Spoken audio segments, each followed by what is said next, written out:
staff, family, and friends. I am Rose Friedman, a junior computer science major at Suncoast. Hello everyone, I'm Arissa Medina, and I'm a junior piano major at Dreyfus. We both share a passion for playing the piano, which is why we decided to share our experience in Solomon through a piano piece. Solomon has been an amazing learning experience that has impacted our lives in so many ways. It has taught us to be stronger leaders and better people with increased communication and listening skills. None of this would be possible without our exceptional mentors, Major General Ronald Silverman and Ronnie Simpson.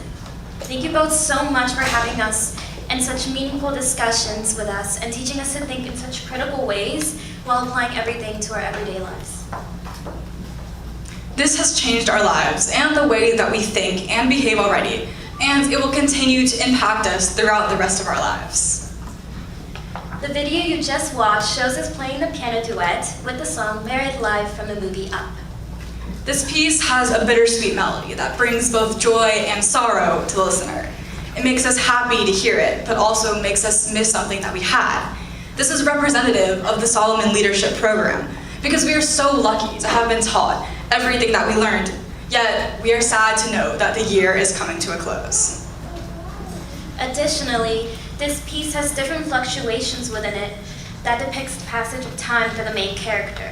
This also applies to our time here at Solomon, where we're all the main character in our leadership journey and the ups and downs of leadership. We hope you enjoyed the performance, and we hope you enjoy the rest of this evening. Thank you.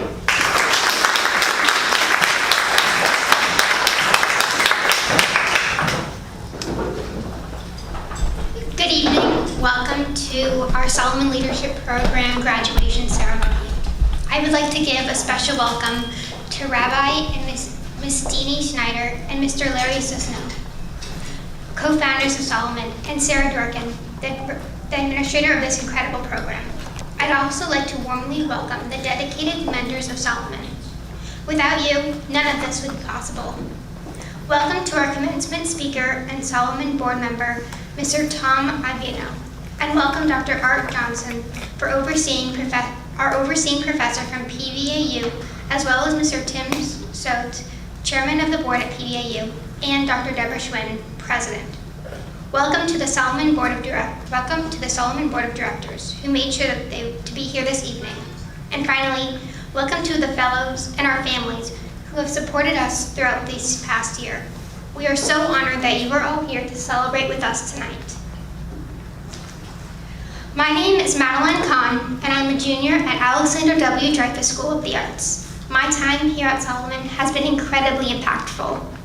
I have had the opportunity to learn and grow while being surrounded by my incredible peers and mentor.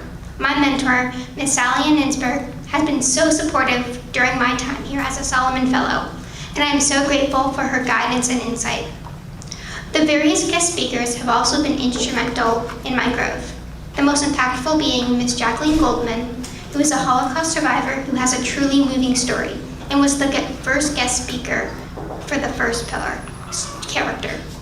When talking with her privately after she spoke, Ms. Goldman and I exchanged contact information. I have since met with her to learn more about her life. While visiting her apartment, she showed me different photos and objects that truly showed her story. I have enjoyed getting to know Ms. Goldman, and I plan to continue my connection with her after I graduate from this program.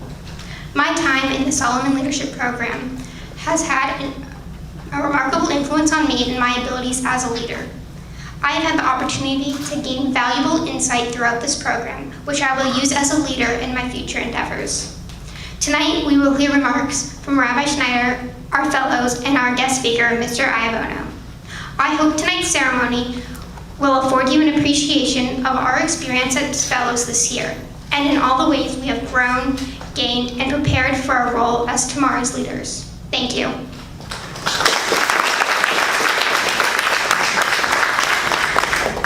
Good evening. My name is Kate Wagner, and I'm a senior communications major at Dreyfus, and I am a proud fellow of the Solomon Leadership Program. Tonight marks the 7th graduation of the Solomon Leadership Program flagship Palm Beach chapter. This has been an especially exciting year for Solomon. Tonight, we are just one of 8 chapters graduating this season with a total of 141 students. In 2016, Solomon began as the vision of Mr. Larry Susnow and Rabbi Moshe Shiner. Together, they formed the idea of influencing tomorrow's leaders by creating a leadership program that combined ethical leadership education with formal mentoring. Solomon has been growing exponentially since then. Tonight, because of their vision for the future, I am proud to be one of tomorrow's leaders. My time as a fellow in the Solomon program has been invaluable to my development as a leader and as a student. Learning and actively applying each pillar to my life has given me the opportunity to grow as a person. These past few months of Solomon have pushed me to evaluate my values, my attitude, my actions, and allowed a safe space for critical reflection. And I don't think you can find that anywhere else. Along with the program itself, my mentor, Ms. Betsy Shear, and all of the fellows are the reason why this was possible for me. They cultivate a stimulating intellectual environment that encourages open discussion. And for that, I am incredibly grateful. In this short time, I and all the graduating fellows were given the opportunity to learn and grow in invaluable ways. Tonight, we stand in gratitude of Mr. Susnow, Rabbi Shiner, Sarah Dworkin, and the Palm Beach Synagogue for their vision and leadership in giving us the gift of the Solomon Leadership Program. It is because of you that we are here this evening, better leaders than when we started. It is my honor to call up Rabbi Moshe Shiner and Mr. Larry Susnow to address the fellows. Thank you.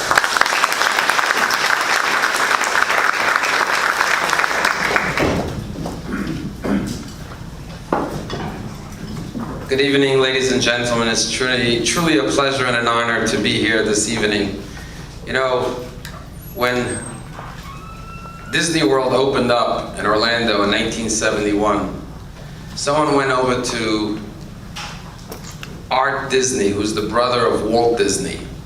Now, Walt Disney died just a few years before the park actually opened up. He worked on this park, but he never lived to see it. So someone came up to Art, the brother of Walt, and said, "It's a shame your brother didn't live to see this today." And Art said to Walt, to this fellow, "My brother did see it. That's why it's here today." Everything in life begins with a vision.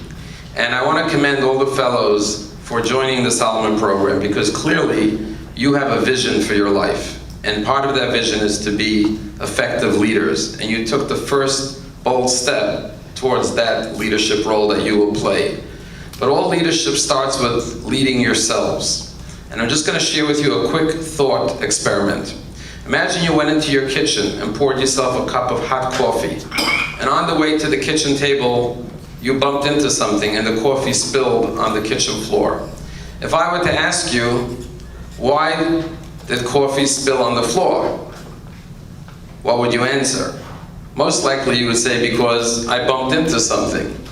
But the truth is, the reason why coffee spilled on the floor was because there was coffee in your cup.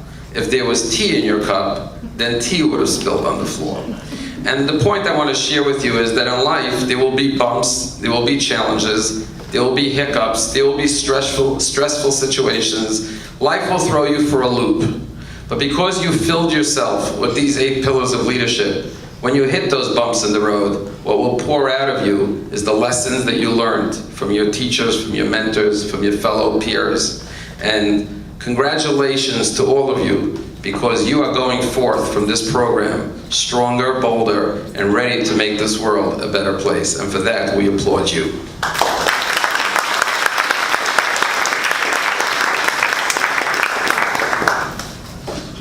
Thank you, Rabbi. It's a pleasure to congratulate the fellows from completing this tough, challenging course over 6 months and learning how to be a leader with the ethical and moral compass behind you is a tough challenge. So congratulations to your work. I also wanted to congratulate your mentors. They're the crux of the program. Without the mentors, it wouldn't be the Solomon program. And I appreciate the terrific support we've had through this is our 8th year now that we're starting. We have several mentors that have been with us from the beginning, and it wouldn't be a program without the mentors, so thanks very much. And then there's one other body of people that we wouldn't have a program without, and that's our directors. We've recently formed a separate not-for-profit corporation, and we have our board of directors. I'd like to announce their names, and if you're here tonight, please stand up. First of all, Rabbi Moshe Shiner is on our board. Sarah Dworkin, our Chief Executive Officer. Eileen Berman, who's here. Steve Canton, are you here? Oh, there you are, Steve. Todd Glazer's not here, no? Hey, Todd. Michael Greenwald. Tom Iovino. Paul Kozlov. Where are you, Paul? Okay. Rob Posner, not here. Ronnie Simpson. Lester Werner. So congratulations again to everybody. It's just been a terrific season, and go out and lead. Thank you.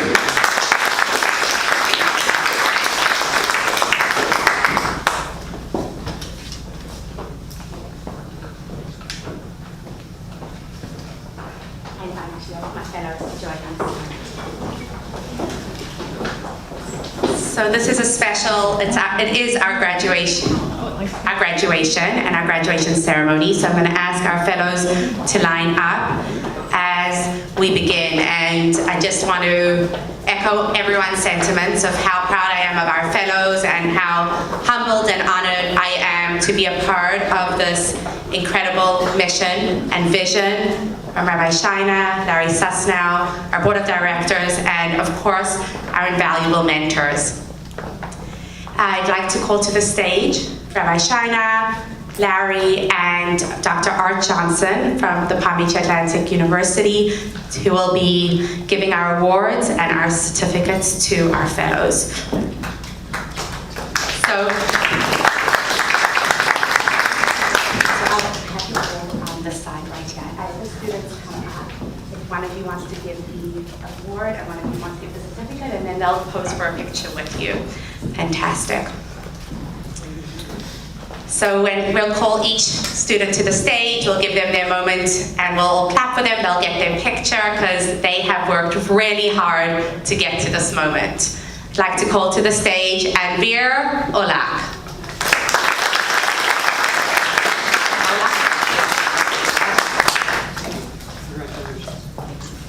You can stop and smile for a picture with. Come on in. Yeah, he gets his award.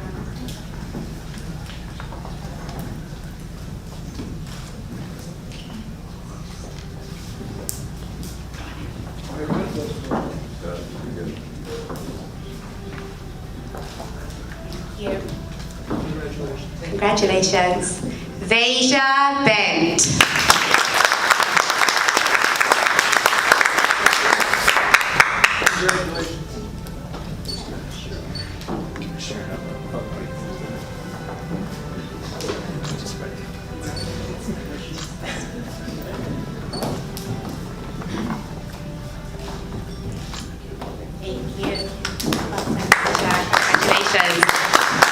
Jonathan Klein.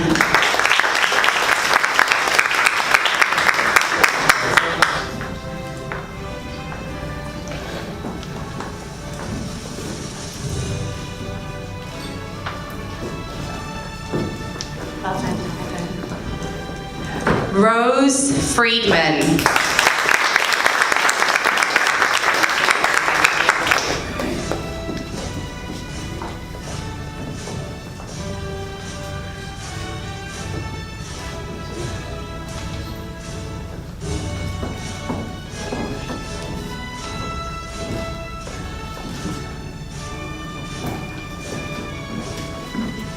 Yamaya Gaspard.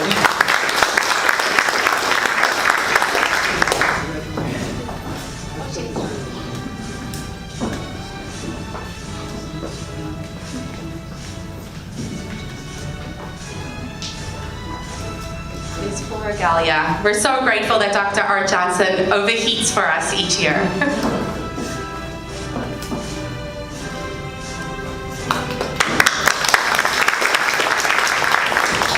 Charlotte Handel.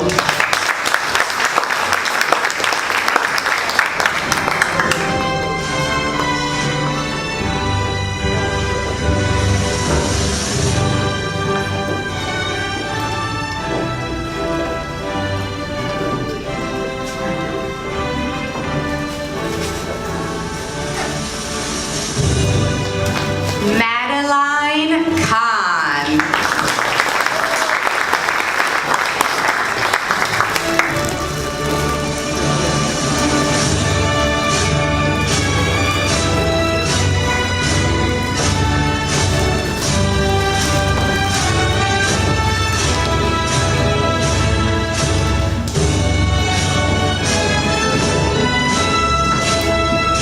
Sophia Carroll.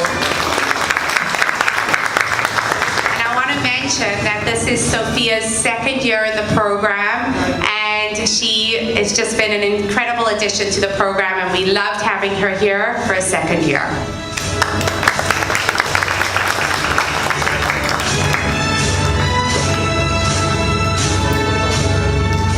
Well done, Sophia. Haley Lazar.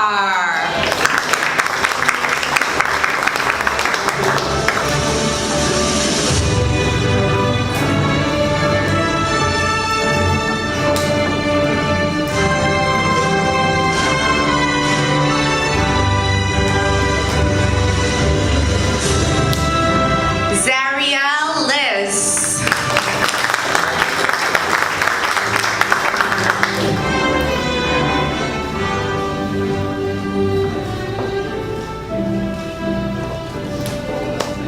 Well done, Zariel. Arissa Medina.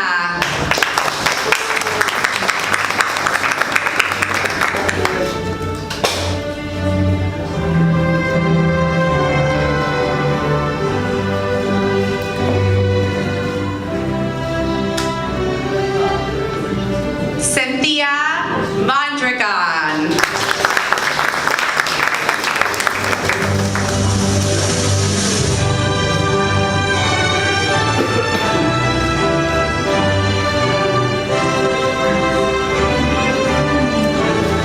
Isabella Soriano.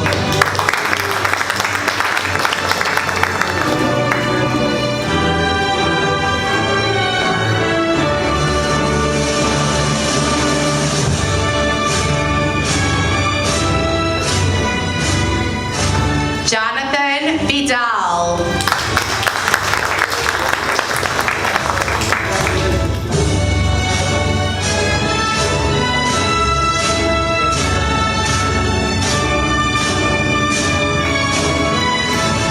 Joel Vincent.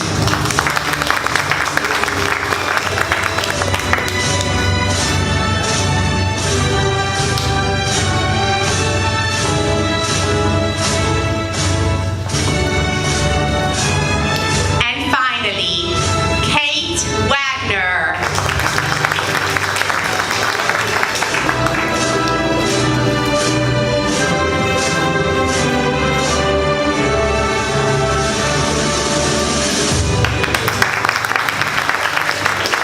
I invite all our fellows to the stage. We're going to do one group picture. They're going to stay, and I'd like to ask any of our board members that would like to come up for the picture, any of our mentors that would like to join, and Mr. Tim Sotos, the chairman of the board from Palm Beach Atlantic University, our accrediting body, for the picture.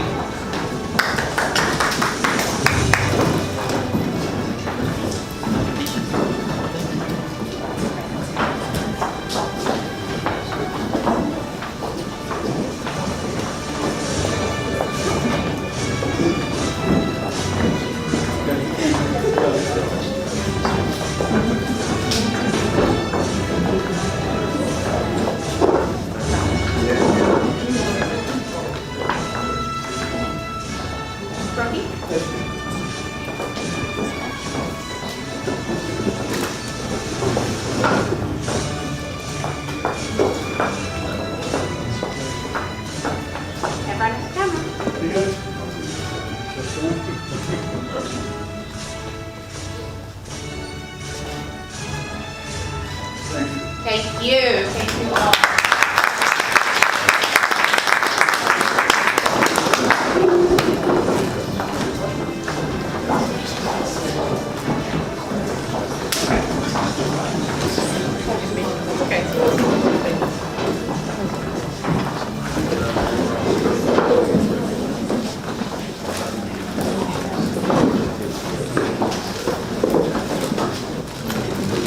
Good evening, ladies and gentlemen. My name is Sophia Kroll, and as some of you may know, this is my second year at the Solomon Leadership Program. The first year was so meaningful to me that I decided to return. And what can I say? The second year was no less significant. Professor at the Palm Beach Atlantic University, which accredits the Solomon Leadership Program. We are also honored tonight to have Mr. Tim Santos, Chairman of the Board of Directors at Palm Beach Atlantic University. Like spices transform the taste of an entire dish, the 3 college credits given to the Solomon Leadership by the Palm Beach Atlantic University changed the Solomon Leadership course, grabbing the attention of young prospective teenagers and leaders. Each of us might have come to the Solomon Leadership Program for different reasons, but I'm certain that tonight, all of us are leaving with stronger moral values, more mature leadership skills, and fresh, warm-hearted relationships. Let us put them into practice by becoming leaders in each of our everyday lives. I would love to thank the Palm Beach Atlantic University for being a pillar of support in the Solomon Leadership Program. Tonight I'm honored to present and call up Dr. Art Johnson, Professor of Leadership and Organizational Development at the Catherine MacArthur School of Leadership at the Palm Beach Atlantic University. Dr. Art Johnson oversees and advises on the Solomon Program curriculum. He has worked in many higher education settings in his career and has taught for 8 universities and is the owner of a successful consulting business. Please give a warm welcome to Professor Dr. Art Johnson.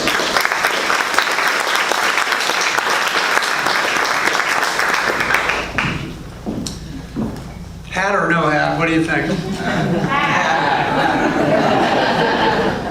That's usually the way it goes. The first thing I wanted to say was, this is your time. This is your celebration.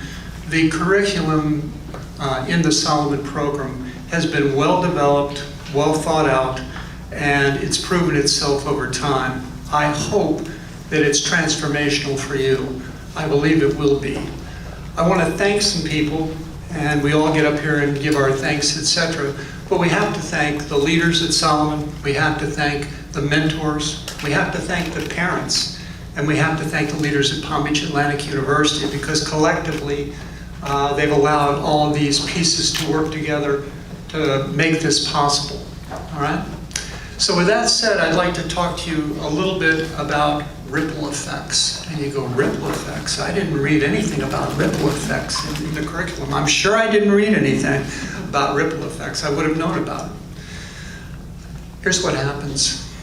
You ask any of your mentors, you ask your parents, you ask any leader you know about what has been the ripple effects of their leadership. And they'll think for a minute. And they'll say, this changed. We made this difference. The world was a better place. By the way, lives changed, etc. And you need to determine for yourself, what are going to be the ripple effects you want to leave with others? Because you see, there are 3 buckets of leadership, 3 basic buckets. There's learning to lead yourself.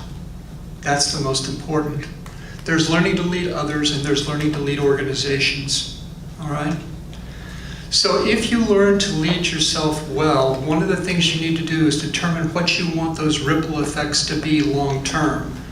Say, okay, what do you mean by that? Well, I want to accomplish this, or I want to have this impact on others, or I want to have this impact on my community, I want to have this impact on my field, I want to make a difference in this way or in that. Once you're clear about that, that's incredibly powerful, because that lets you drive what you're trying to do, okay? And the next thing you need to do is this one thing, just one thing, all right? At the end of every day, spend 10 minutes, just 10 minutes, and do the following. How did I lead today? What went well? What could have been better? And did it really focus on those ripple effects? Can I get better? And you know what? If you do that every day, you're going to get better and better and better over time. I have really appreciated reading all of your work, and I did read all of your work, okay? What that shows me is how much you've grown, how much you've changed, how much you've developed. It's a big deal going through the Solomon Leadership Program. You come from a proud heritage. I wish I could be there in 40 or 50 years to see what the ripple effects had done. But one thing I do know, your leadership journey is important. Your leadership journey matters. You will make a difference in your field, in your family, in your community. Doesn't matter how you choose to use it, but you will make a difference, and that is important. With that said, congratulations, well done, God bless, take care.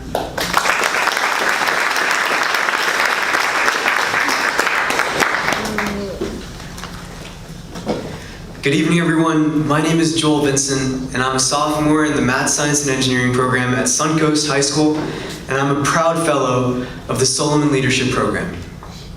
A leader is someone who inspires, empowers, and guides others.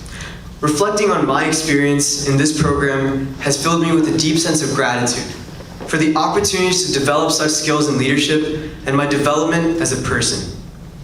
Words can't express how grateful I am to be a part of this program and how it's truly shaped me as a leader and as a person in my community. But before I speak about how Solomon has changed my life, I want to thank the people who made that possible. From Mr. Workin to Rabbi Shiner and Mr. Sosno, to all those behind the scenes, thank you for your unwavering guidance and support. I would also like to express thanks to my mentors, Judge Lisa Small, who isn't with us right now, she's a little sick, but also Ms. Berman and Mr. Iovino for their amazing insights and wisdom that they shared with me to help me through all my difficult leadership challenges.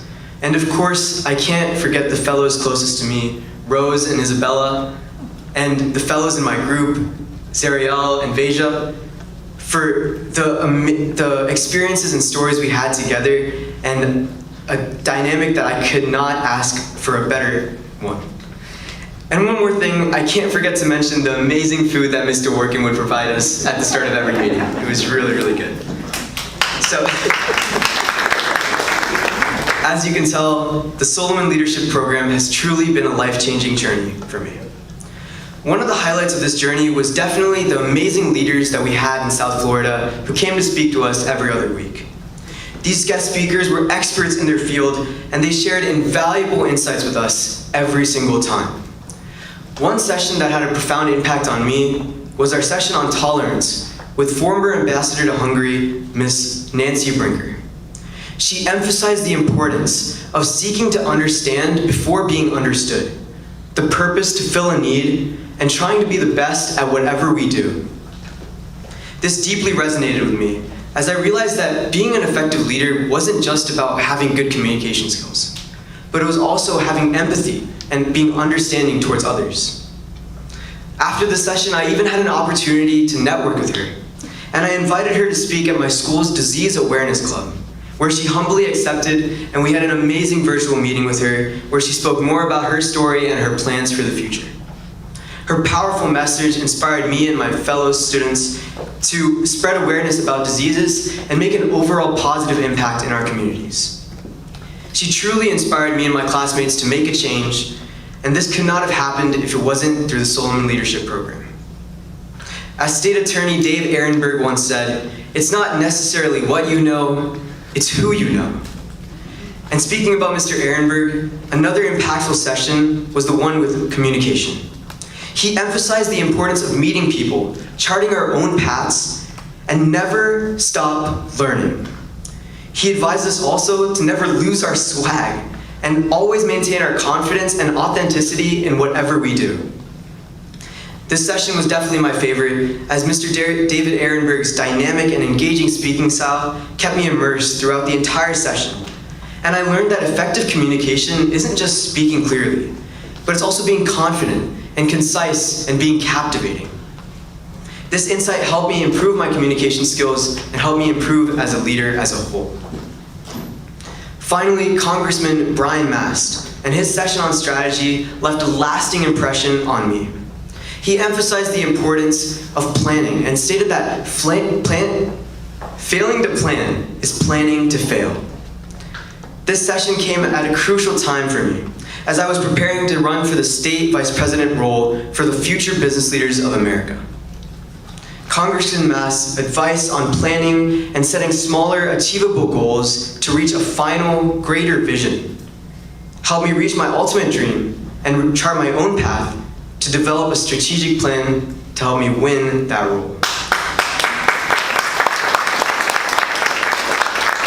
As a result, I was elected the Florida FBLA State Vice President, and I attribute much of my success to the lessons I learned with Congressman Mast at that session.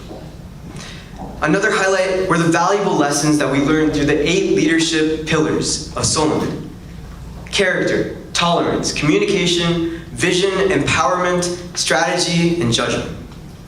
My biggest takeaway from each pillar include the importance of character and how people remember us for that character and not necessarily our awards and recognitions.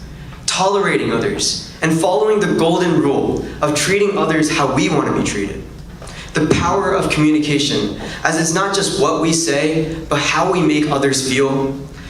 The goals that we have to make to reach our fulfilled vision.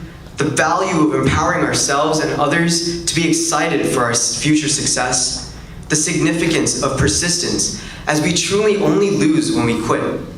The need for strategic planning, as failing to plan is planning to fail. And the importance of trusting our own judgment and staying true to ourselves. I use these aspects in every aspect of my life now, from being the Vice President of Florida FBLA to just being a son, a brother, and a friend at home. These lessons have profoundly impacted me, and understanding that effective leadership will guide me in making a positive community impact and on the world at large. In conclusion, with this reflection, I hope you see how the Solomon Leadership Program has truly had an impact on me. I have gained invaluable insights for the impact it's had on my life. And I've built meaningful connections through networking, learned important lessons through the 8 pillars of leadership, and I've been inspired to continue striving for a positive change in my community. As Dave Ehrenberg once said, never lose your swag. I plan on recommending this program to everyone, and as it's been a transformative journey for me and my journey as a leader. Thank you.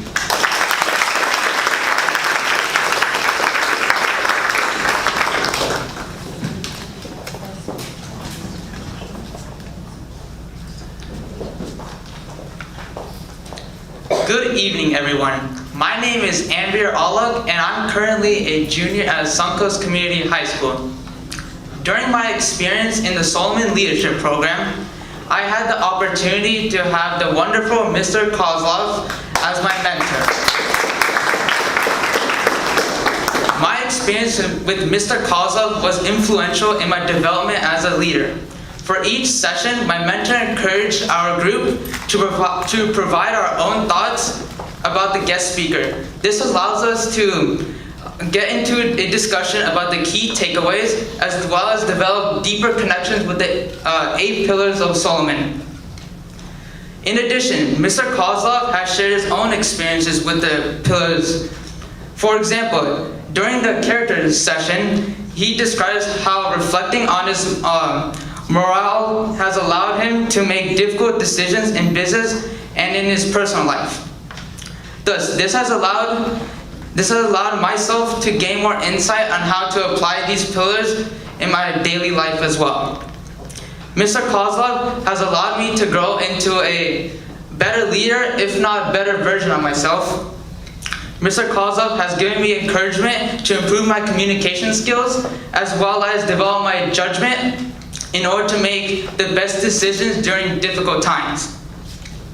Thank you, Mr. Kaza, for providing my group and I with knowledge about leadership through your experiences in order to become an effective leader in our communities. Please come up to the stage to accept this small token of our appreciation.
Hello everyone, my name is Cynthia Mondragon and I am a junior at Dreyfus.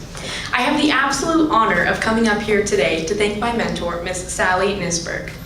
There's one thing I want to highlight about Miss Sally, and it's the fact that she cares.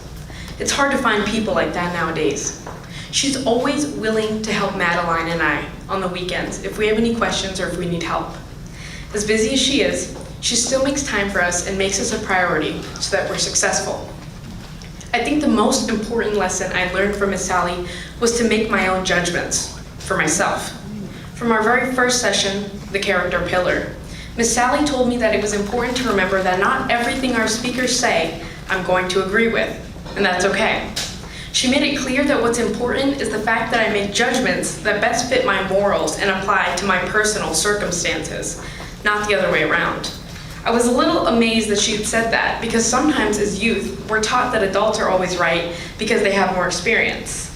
Because of her, I analyze the world around me differently and make sure the decisions I'm making are in my best interest. Thank you so much, Miss Sally. The conversations we shared will stick with me and guide me for the rest of my life. Please come up to the stage and accept this small token of our appreciation. Thank you.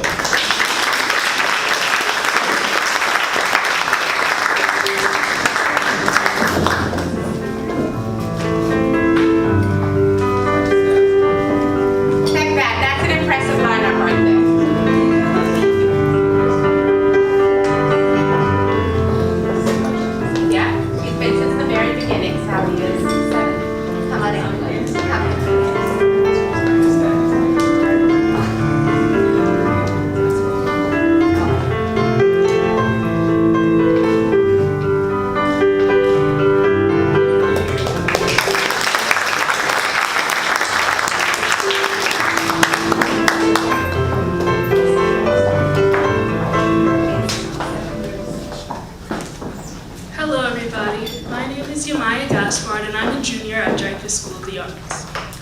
I walked into this program prepared to learn, and I did. Not only through inspiring stories and insightful curriculum, but through guidance and encouragement from my supportive and wise mentor, Miss Betsy Shear. She allowed us to reflect on the previous sessions, ensuring that we incorporated each pillar into the next and never allowing the chain of connecting ideas to break. Miss Betsy referred to the work we would do in preparation for that week's session, but she wouldn't let those ideas limit our discussion. She did an amazing job of intertwining the readings, our answers, the speakers, and her own experiences to make the Solomon Leadership Program a fruitful experience. She squeezed out every possible lesson we could learn and made sure we did learn it. I remember during the communication pillar, she elevated the lesson by bringing in her own resources, since communication is one of her specialties. She didn't hesitate to do everything in her power to make us great, and through her guidance and support, I am not only a better leader, but a better friend and a better human. Thank you, Ms. Shear, for your dedication to sculpting the leaders of tomorrow. I'm so grateful to have been mentored by you. She is not with us today because she's doing something in Israel right now, but we are grateful for her contribution to the program.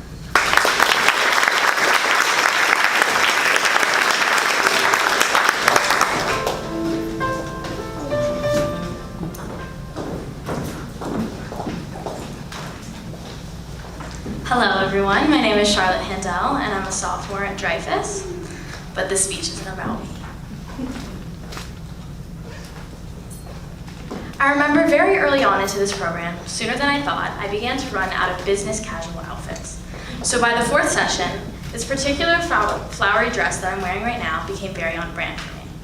Miriam and I were making coffee before the session started, and she looks at me and she said, "That dress." And she took a little pause, and I started to panic.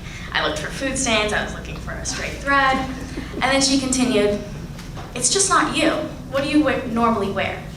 And it really shocked me because even such a short period of time, Miriam had such a way of understanding people that made you want to be around her more, and it made you look at yourself a little differently. Through Solomon, Sophia and I have been lucky enough to share our table with her, and there isn't a single session that we haven't talked past closing.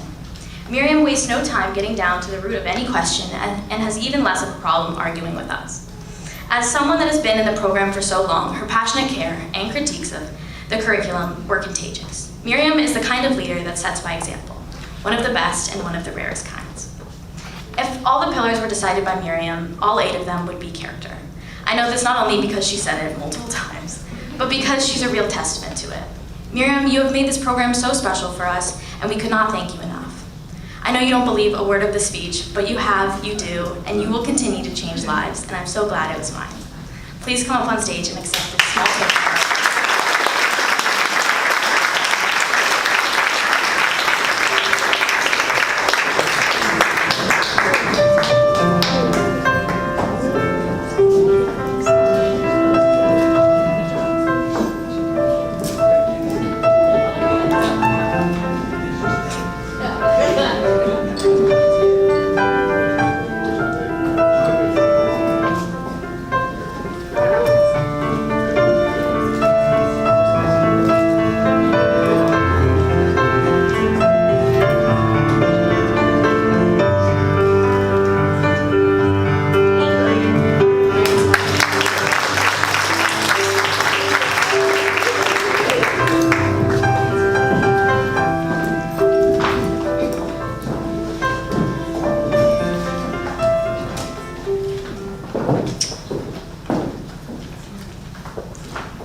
Hello everyone, my name is, there we go.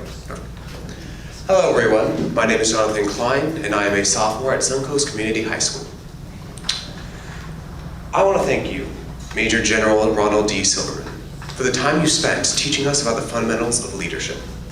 We received a unique point of view on a lesson Solomon has taught us. Part of the reason I requested you as to be my mentor was your emphasis on free thought. During the empowerment pillar, General Silverman encouraged us to consider his philosophy of free thinking and questioning new. We discovered several thoughts that ran counter to the teaching in the pillar. With the support of the Major General Silverman, when asked to present our learnings in this session, I spoke of these counterpoints and asked all of our fellows to consider my point of view.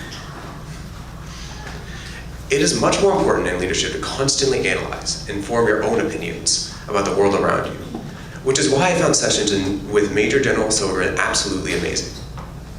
Thank you, sir, for your support and encouragement. I have taken your philosophy to heart, and I will carry it with me into my journey with leadership, wherever that may take me. Please come up to the stage and accept a small token of our appreciation.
Coast High School, and I would like to take a moment to express my sincere gratitude for the amazing opportunity I had to work with my mentor, Mr. Ronnie Simpson, throughout my time at the Solomon Leadership Program. As Oprah Winfrey once said, a mentor is someone who allows you to see the hope inside yourself. Mr. Simpson ensured both my fellow and I to have had hope inside ourselves, whether it be becoming a better version of ourselves or simply achieving a future goal. He helped me see that these 8 pillars have deeper meaning besides contributing to leadership. During each session, Mr. Simpson always worked to apply the pillars in our current everyday lives. He would allow us fellows to identify a current issue, whether it had been school, relationships, or our future goals that were current in our lives and how this may be fixed by using what we had learned from someone. This application allowed me to widen my views on how the 8 pillars don't solely serve to make a great leader, but to make a well-rounded individual overall. Mr. Simpson always reminded me to view things from a plethora of perspectives in order to identify the source and what I could do in order to change it. I have genuinely appreciated all of the influential moments Mr. Ronnie Simpson has provided me during my time here, and this has been a once-in-a-lifetime experience, and I'm so glad I have the opportunity to be mentored by such a wise and intelligent individual. Please come up to the stage to accept this small token of our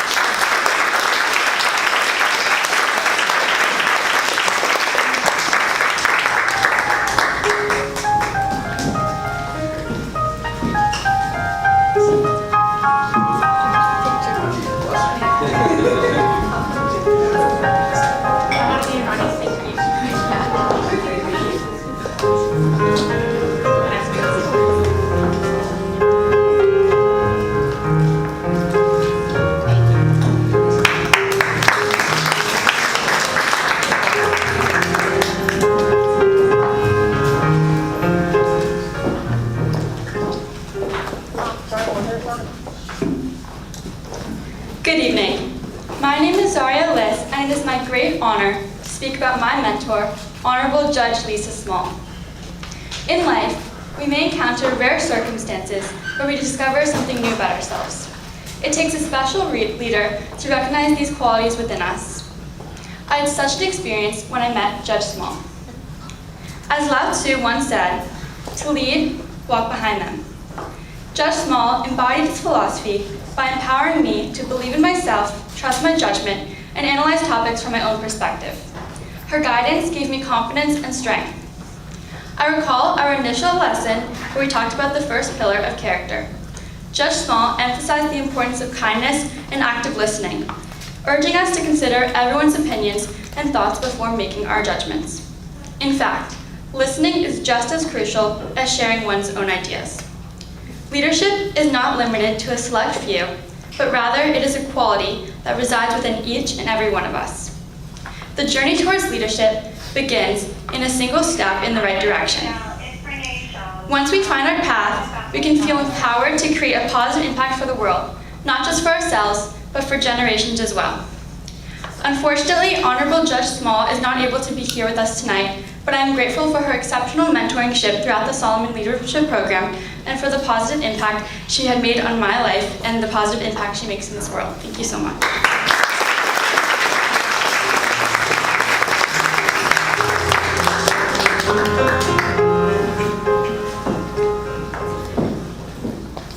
Good evening, everyone. My name is Haley Lazar, and I'm a senior from Park Vista High School. In exactly 2 weeks, I will be graduating, and my high school career will come to an end. Whereas this can seem sentimental, and it is, another door is opening simultaneously as the first closes. Then the information I have learned my entire life will be put to the test, and I will have to apply it as needed. Although the Solomon Leadership Program was only a short 6 months, the value of that information is comparable to that of school. Therefore, those skills will also be put to the test.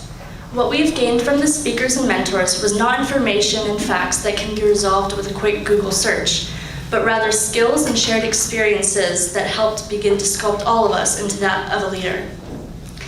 My mentor, Mr. Paul Kozlov, is a businessman. He has worked extensively throughout his life to reach the place that he's in today and shared hidden shortcuts to his mentees by explaining different ways that a business can run smoothly. I have learned how each person has their own critical role and a leader is needed to guide those that may need help to return to their place within the well-oiled machine of a business. So, thank you. I have learned that as a leader, you must have different characteristics that bode well together to create a person that is a role model for others. A leader is not someone that only has a vision or strategy. A leader can not only be a powerful communicator or a persisting soul. Each of these pillars that we have learned must be applied to create that of an outstanding, well-rounded leader that we have all become. Throughout school, there were labels of what a person excelled in. I was a math person. My best friend was a history person. Why can't a person just be an everything person? Although I was always the math person, for a couple days, I decided to bring out the part of me that might have been labeled as an art person. I decided to convey my feelings of leadership through a painting. In my painting, I tried to convey a message. Sometimes there seems to be a large obstacle in our path. Sometimes that figurative mountain seems impossible to defeat. We may wait and stay at the bottom, planning and waiting for that right time to finally conquer our goals. But a leader takes that first step, not only for themselves, but for others, so the future can follow in their footsteps.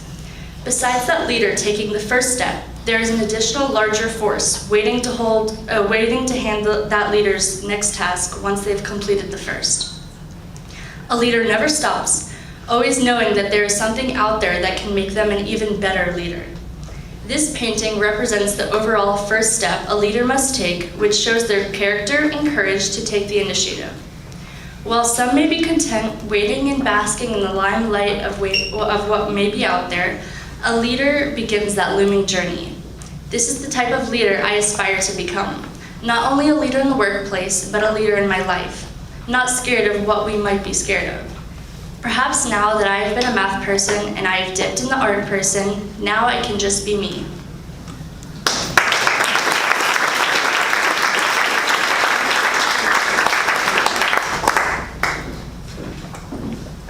Hi again.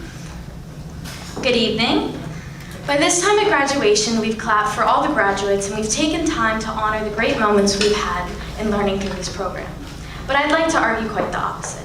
The greatest, most impactful moments I look back on through this program are quintessentially the most awkward. The clicking of pens and waiting to see who would ask the guest speaker the first question, the scanning of the crowd to see who would get up first to speak at the end of every session, and the stuttering and looking for words to answer the questions that our mentors ask that make you rethink your whole short years of life. It is none other than these moments that define leadership. There is no greater opportunity for someone to step forward, to be the first to step forward, or even the best to step forward, but to prove themselves in a time of awkwardness. So I'd like to thank every mentor and every fellow for all the super awkward moments that have pushed me to be the leader I am today.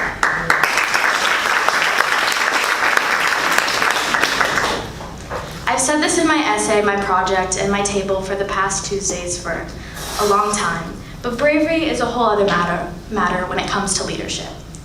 You may spend your entire life leading a team towards a vision you see so clearly, persisting in a mission you need to accomplish, or strategizing the next step to make that happen, but you'll never stride there faster or farther than anyone else if you don't jump. And even if you fall, that's one less mistake to make later. I never realized how much success relied on the chance of landing correctly. Success. Why do we only define good leaderships as the ones that are so successful? As teenagers, we tend to lose perspective of how much of our potential we've already achieved by looking too closely at the success we chase. The New Oxford American Dictionary has two definitions for the noun success. First, the accomplishment of an aim or a purpose. Or, the second definition, the good or bad outcome of an undertaking. We've listened intently to all our brilliant guest speakers, but without fail, each question we ask always comes back to, what are your steps to success? When was the moment you became successful? What advice do you have for an aspiring person to be successful? But when we look at ourselves in terms of the second definition, we fellows are clearly defined examples of success. Out of the thousands of teens that live in Palm Beach County and have access to this opportunity, We were the ones that undertook this course with hard work and created a result. There is no way to speed up the process of life and absorb all the failures and all the triumphs that come with it.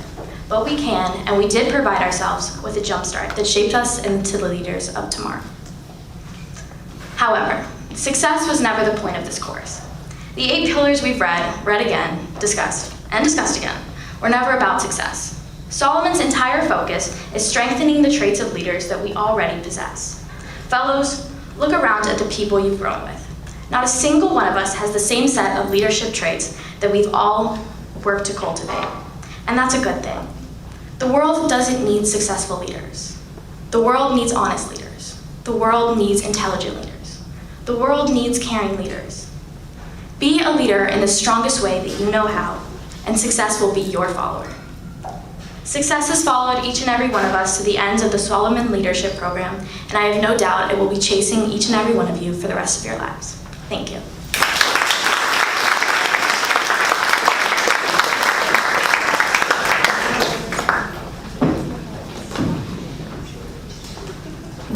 Good evening, ladies and gentlemen. At each session, an esteemed guest speaker opened the program. They each spoke specifically about their experience with one of the 8 pillars of leadership and their most important messages related to all the skills we have learned. Tonight, I'm excited to share Nancy Brinker, the founder of the Susan G. Komen Foundation for the Tolerance Pillar. State Attorney in Palm Beach County, Mr. Dave Ehrenberg for the Communication Pillar. Mrs. Terry Cassell, the Head of Strategic Human Resources at the Elliott Investment Management and noted philanthropist for the Vision Pillar.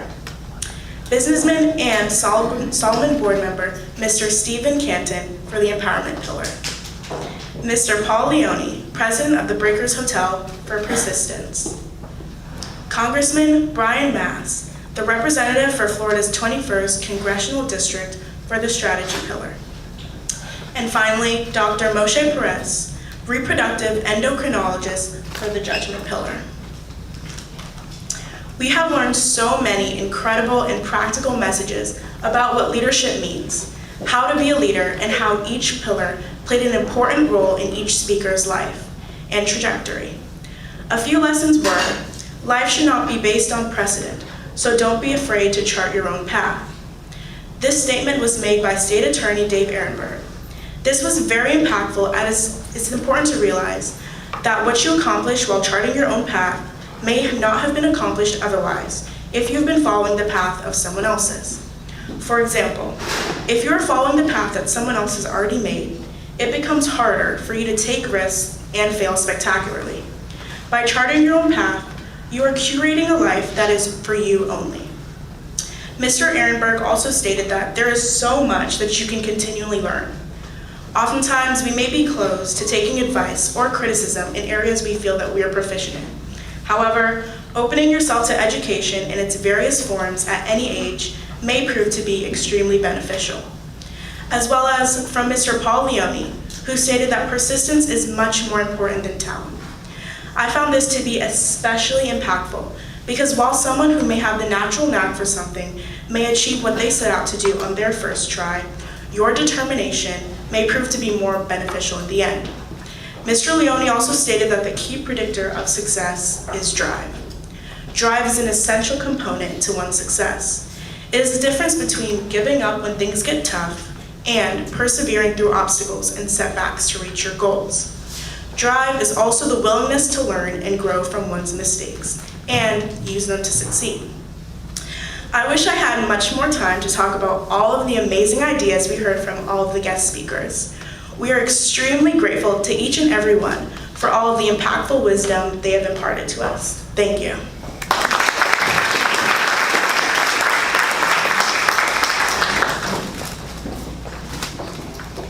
Good evening. Hearing from such accomplished leaders at each session was truly a privilege. As our tolerance speaker, Miss Nancy Brinker said, do not quit, because the worst thing you can do is quit. Today, I have a different mindset towards the bumps in the road that I face. For example, it's safe to say that I don't have an aptitude towards math. I've struggled with it my entire life. And I wish I could say that with enough practice over the years, it's gotten easier for me. But I'd be lying to your face. Now, you may be thinking to yourself, well, at least nobody's forcing her to pursue a math rigorous career. And you're right, but I'm gonna do so anyways. I think the main thing that was holding me back was not others, but myself. And as sad as it is, I never thought I was good enough. In fact, I was gonna take the easy way out and major in photography. However, a few years ago, I had an epiphany. Marine biology was what I was put on this earth to do. This, however, had never really crossed my mind because of how much math was involved.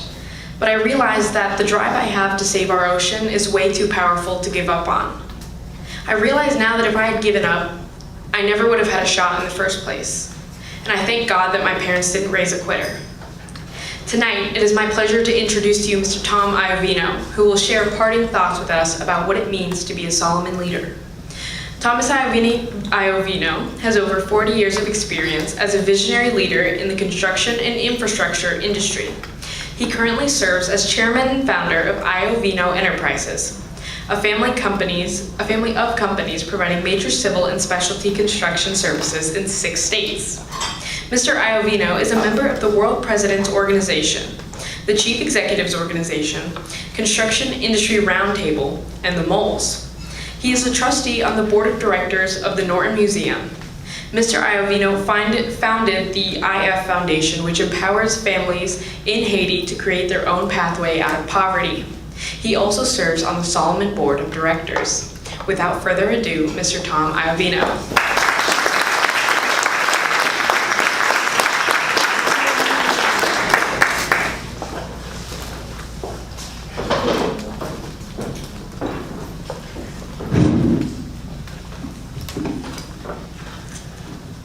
Well, I must tell you, I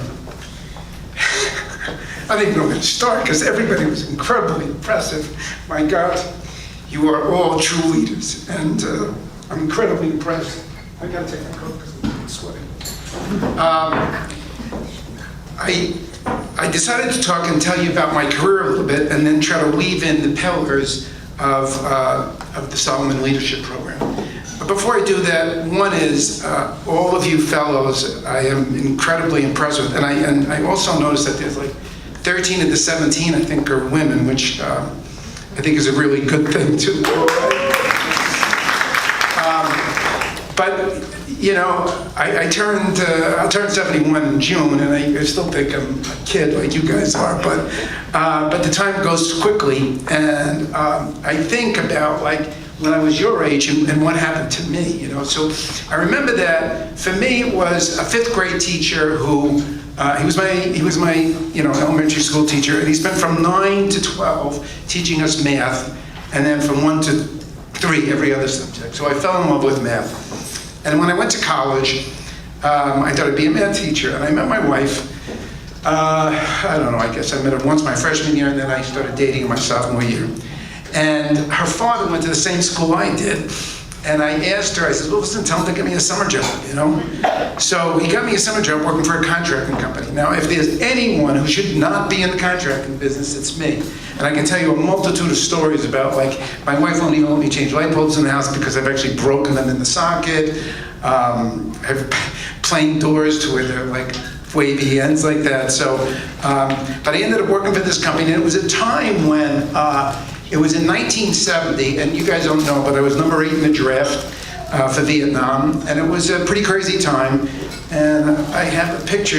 I had hair down to here, and I was a hippie. You know, we were hippies at the time, and we marched on Washington, and we did all that sort of stuff. So when I went to go work for this contracting company, they wanted no part of me. You know what I mean? Because they just didn't like hippies or college students like myself. Anyway, I fell in love more with the people and the type of people who did the construction. They were hard-working individuals with strong values. And I would argue that character is the most important pillar that you have here, because character is what you earn and what you keep with you for the rest of your life. And if you make a mistake with it, okay, it can be really detrimental.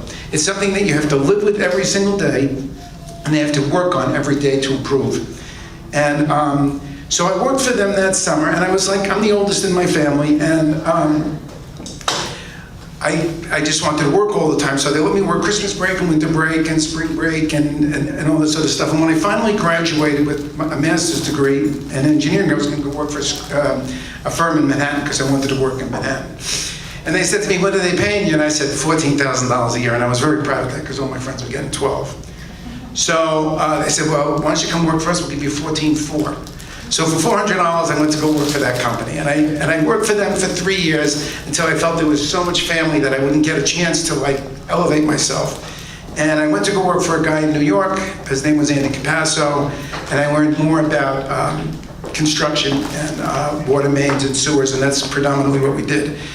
But I always had a hunger to start my own business, but couldn't figure out how to do it without any money. So what I did was I started working on weekends, and you do a small job for $5,000, you hire a couple of guys, whatever, and I supplemented my salary. Well, the number 2 guy in the company was very jealous of my relationship with the owner, and he said, this guy's going to destroy the entire culture of the company.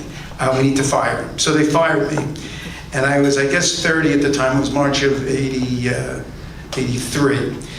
So I thought I'd get a job. We had 2 babies. We had 0 money in a savings account. We didn't have a savings account. There was no such thing, and I had no money. And my wife said to me, basically, listen, you're going to start your own company. I don't care if we lose the house. I don't care if we lose everything, all right? Because you need to get it out of your system. Because if you don't do that, you'll always wish you woulda, coulda, shoulda, or something like that, right? So, of course, I yelled at her and told her she doesn't know what she's talking about, yada, yada, yada. But I decided that I would work weekends, and I went to the water department. I asked them who's taking out permits to move water mains or hydrants or something like that. And I worked 10 weekends, only weekends. I didn't work during the week from March until September. I did $170,000 worth of work. I made $110,000 in profit, and I started 4 people working for me. And then I had to, all I did was work on getting paid because the banks wouldn't lend you any money because you don't have any money, right? And I couldn't get bonding, so that means I had to work as a subcontractor. So you spend 90% of your time like just chasing money and trying to make sure that the person that you're working for is paying you. And you think that that's like an easy thing, but if they asked me, like, how are you doing? And I said, I'm doing really well, they didn't pay me. So I learned that I had to tell them I was going bankrupt, and then they would pay me. So it evolved. Well, anyway, 15 years later, I built it up to $65 million a year. I'm working 6 days a week, yada, yada, yada. I go to a Harvard executive education program. And I go there, and in my peer group, and by the way, I would just tell you that the one thing that you should take away from this today is you have a peer group now of fellows, okay? Stay in touch with each other. You can take this with you for the rest of your life. This is a very, very special program. You've learned some tremendous things, and you can share them with other people. Plus, you can also share difficulties that you've had. So, what ended up happening at Harvard was that there's 8 guys in a study group, and there's 3 types of presidents. One is an entrepreneur like myself. One is a guy who went to Harvard and got his MBA. And one is my great-grandfather started the business, and the 3rd generation, right? So when I told everybody my story about me working, doing all that sort of stuff, they said, you're going to burn yourself out. You need to delegate responsibility. You're going to worship God. And I remember hearing them tell me that, and I go, I already am burning myself out. So I called my CFO at the time, and I said to him, I said, listen, I'm doing everything wrong. We need to change everything. So we went on a retreat. What do we do right? What do we do wrong? We came up with these operating performance objectives, and over time we changed the company. And what actually happened was I used to work 6 days a week, and now I bought a company, I started 3 other companies, I had a lot of free time, and built the business up. And over time with Harvard, you learn something every year you went there. I got an executive coach, and then I got an advisory board. Excuse me. And the advisory board basically told me you need to sell half the company because you need to take chips off the table, yada, yada, yada. So ended up doing that, and then sold the rest of it of that company in 2016, and I had a non-compete, non-poach but they didn't want to pay me for that, so, because I was 65 at the time, they said you wouldn't start another company. And I really didn't think I would, because I had these 3 other companies that I thought would keep me busy. But I did start a new company, January 1st, 2018, and believe it or not, it's bigger than the company that I sold already, and they're already doing $300 million worth of work a year, so anything is possible. So, there's things that there's things I want to touch on, all right? So about character being the most important thing, it's because it's your reputation. It's something that's earned and it's something that's lived. And it can be easily lost, and you've got to be very careful with that. It needs to be respected and cherished and practiced and not squandered, okay? And communication, somebody said before about seek first to understand before being understood. And that's a 7 Covey habit, and I don't know if you guys are aware of those, but if you're not, you should just look them up because they're pretty good. In fact, if you want, I'll read them to you. But I can just tell you that communication is more important than the messaging. So I'll give you an example of something that happened to me when I first started my company. I was always worried about let's say you expected me to pay you Friday, and I couldn't pay you Friday. So I would make sure I called you a week or 2 before, and I would say to you, listen, I know you're expecting the check on Friday, but I can't pay you, but I can definitely pay you the following Friday, right? Now, people respected that, right? Now, same situation, the person calls up for the check, nobody gets a call, they never get a call, they never get a call back, they keep calling because they never get the check, and then they still get the check that following Friday, right? Well, in one situation, it's a positive experience, and in the other situation, it's a negative experience. So I would just say that communicating the message is just as important, if not more important, than the message itself. When you talk about empowerment, I think of in my company, I like to be the dumbest guy in my company because I love empowering all my people to be able to do whatever they want to do. And if they're not making mistakes, they can't work for me, right? Because if they're not making mistakes, they're not trying hard enough. And I'm continually looking to raise the bar, as all of you are looking to raise the bar every day of your life, in school, or in work, or in your life, and everything. And don't ever think that anything's not possible. I can tell you that my experience has been that don't let anybody ever tell you can't get something done. Because if you believe it and you got the persistence, I am telling you, it can definitely happen. So I'm going to give you a couple of persistence things.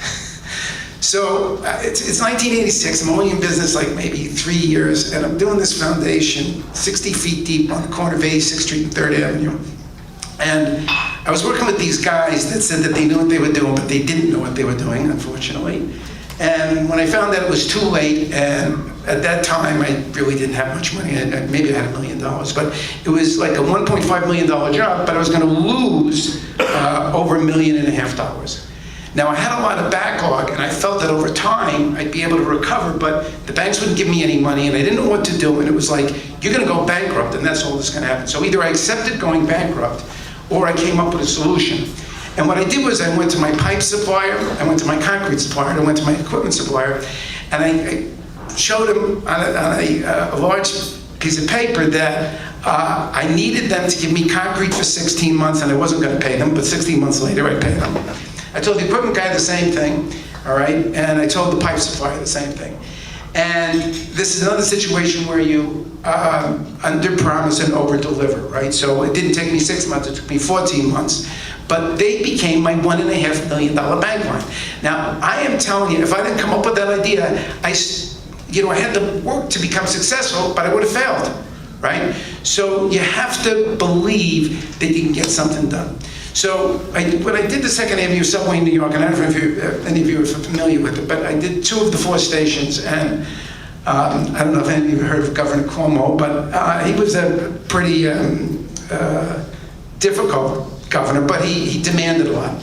And he wanted the 72nd Street station done by the end of the year, and he insisted that I be there 7 days a week, and we were working 2 10-hour shifts.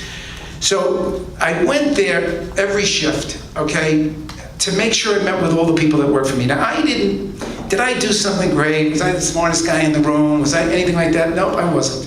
But you know what I did? I showed support for all the people, and I always asked them, what do you need from me? Tell me what you need from me, okay? Because when somebody says that you can't get something done, and they come up with great excuses, A, B, C, D, and E, and all of them get an A. There's a great reason why you can't get it done, all right? But I don't want those people working for me, all right? I want people to tell me that we can't get it done unless this happens, this happens, this happens, and this happens. And that's my job, is to make those things happen so that you can achieve that kind of success. And when you do the impossible, when you conquer something that everybody says, you're never gonna make it, and the governor would, like, he'd come in the middle of the night and look for me, and if I wasn't there, I mean, he'd call me at home. He was just like maniacal. But I remember the head of the transit authority. We were opening up, and they were going to do the opening ceremony on December 31st, New Year's Eve. They were doing it at 72nd Street, and it was probably maybe 3.5 weeks before we were going to open. And I remember the head of the transit authority walking with me, and she pulled me back behind the governor, and she says, "Tom, if you're not going to get it done, okay, you got to tell me now, because this is going to be really embarrassing." And I remember telling her, her name was Ronnie Heyman, and I said, "Ronnie, I'm telling you, I got it done here, and my people have got it done. You have nothing to worry about." I remember going down to the station on New Year's Eve, and she was waiting for me, all right, to give me a hug and a kiss, to say, "I didn't think it could get done, but it got done." So you need to believe in yourselves. You need to know that you can accomplish anything. It's all out there for you. And don't, whatever you do, don't go to mediocrity. Just keep raising the bar all the time. Make mistakes, be challenged. Don't let anybody ever tell you can't do something, okay? The other thing is to make sure that you treat everybody with dignity and respect. You know, I was at a tech seminar, and there was a woman who was on a space station for 6 months. And on a space station, there were people from all different countries, you know what I mean? But they were on a space station, so they really have to work together. It's like, you know, if you hate Russians or something like that, well, if there's Russians on the space station, I mean, you gotta kind of work with them, right? Anyway, the takeaway I got from her speech was that we're all human beings, okay? And that's what we have to start thinking about ourselves. We're not Americans, we're not Russians, we're not black, we're not white, we're not this sex or that sex, but we're all human beings. And if we're gonna make this world a better place, we're gonna start treating everybody with equality and dignity. So I think that's very important. You know, so the only other thing, you know, first of all, I just wanna tell you that the mentors, give up a lot of time to do this. I mean, I can't do it because I actually live and work in New York City, but the fact that you can have the quality of the mentors that you have work with you is a real, really special, and I would commend all of them for that. And I'd just like to tell you, they mentioned what I did in Haiti, and I would just tell you that in volunteering and giving of yourself, you know, people say the more you give, the more you get back. Well, to me, I would tell you that that's certainly true, and I'll give you a story. That, so I'm a, you know, Italian Catholic, and we have Lent, and so it means you give something up, you know, for 40 days, right? So I was a Scotch drinker, so what I did in 1985 was give up Scotch for Lent. And I hated vodka, but by the end of Lent, I loved vodka. So the following year, 1986, it was the Thursday after Ash Wednesday, and I'm out to dinner with these people, and they said, "You're gonna have a vodka." I says, no, I'm giving up vodka for Lent. And the woman said, "That's ridiculous," and blah, blah, blah. And this is 1986, so this is when I'm working 6 days a week and all that sort of stuff. And bottom line was, after like a bunch of verbal abuse, she said she'd become a candy strapper at a hospital, right?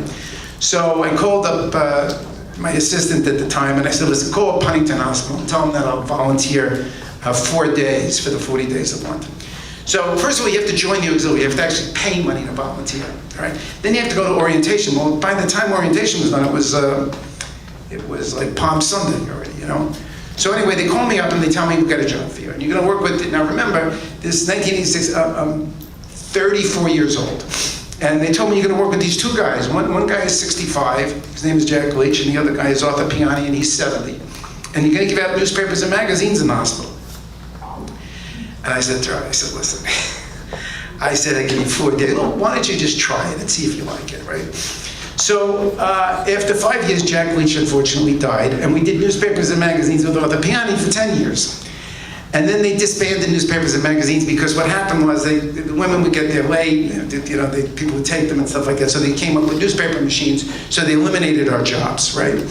So what happened was we went to another place to volunteer, and we didn't realize it was connected to Huntington Hospital. So when we went over there, Huntington Hospital called us up and said, "Listen, why don't you guys come back?" So we ended up coming back and we became nursing assistants. So as a nursing assistant, what you do is you give them ice water, you know what I mean, and you give them the socks with the rubber on the bottom and hand creams, and you empty bedpans. And you might think that emptying a bedpan is a horrible thing, but it humbles you.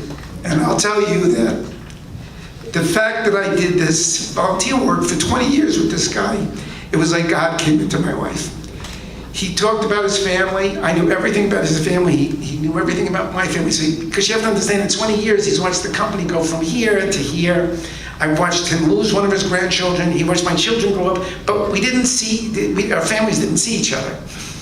And unfortunately, he ended up moving to Oregon to an assisted living facility. But I went to go see him, and unfortunately, he got pancreatic cancer right after that and passed away. But it was such a blessing to volunteer. It humbled me. And I'm telling you, humility is a big part of leadership. You have to have humility.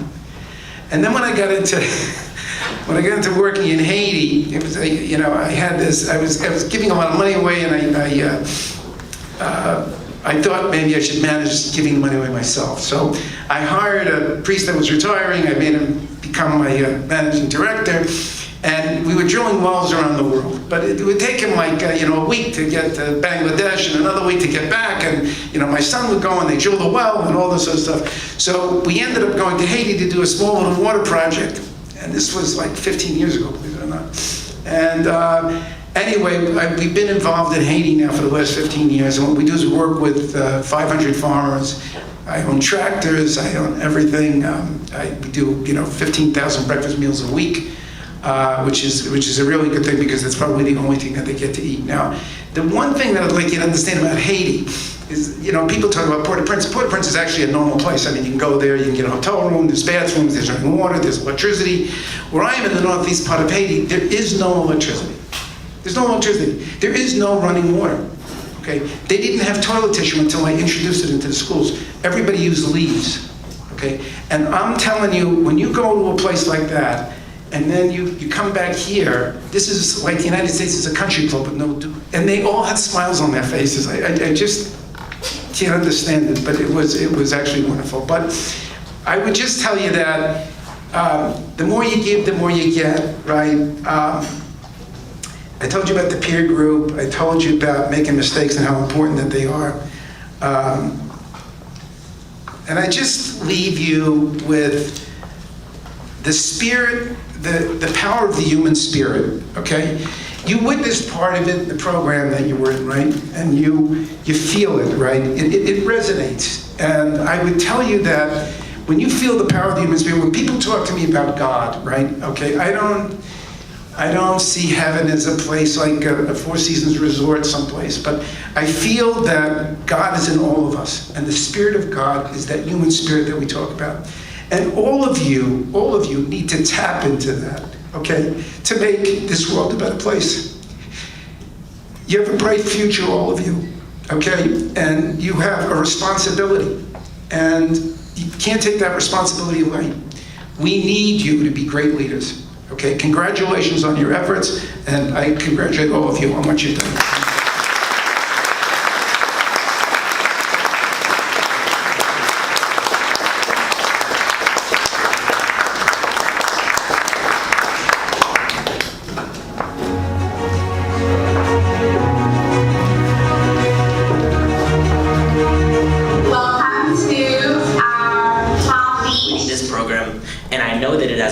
Quite an incredible journey. Throughout this program, we learned about the 8 pillars that are fundamental to leadership: character, tolerance, communication, vision, empowerment, persistence, strategy, and judgment. Each of these pillars plays a critical role in developing leadership skills that are not only relevant to the Jewish community, but also to the world at large. But as we celebrate our accomplishments, I want to leave you with a reminder from our former president, John F. Kennedy. One of his most famous sayings, of course, is ask not what your country can do for you, ask what you can do for your country.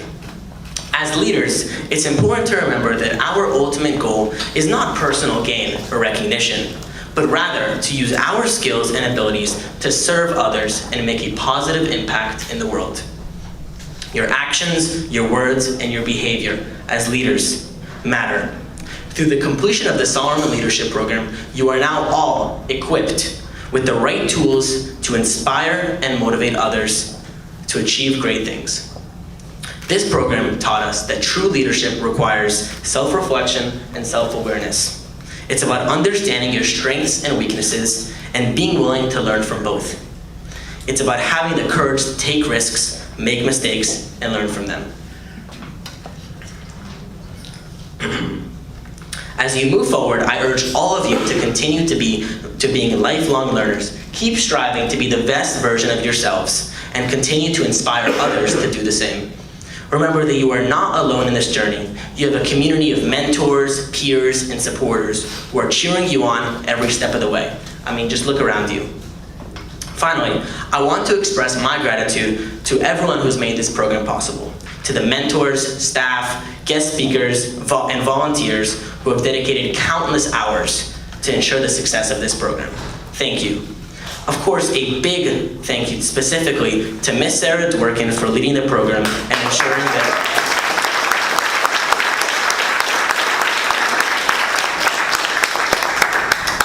ensuring that it always ran smoothly and flawlessly, and to Rabbi Shiner for hosting this incredible program at Palm Beach Synagogue.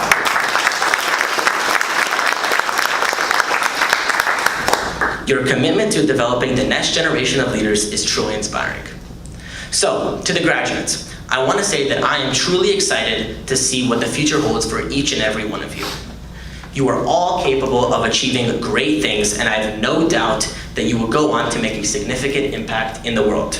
So remember the words of President Kennedy and always ask yourself what you can do for others and for the world. Thank you, everyone, and congratulations.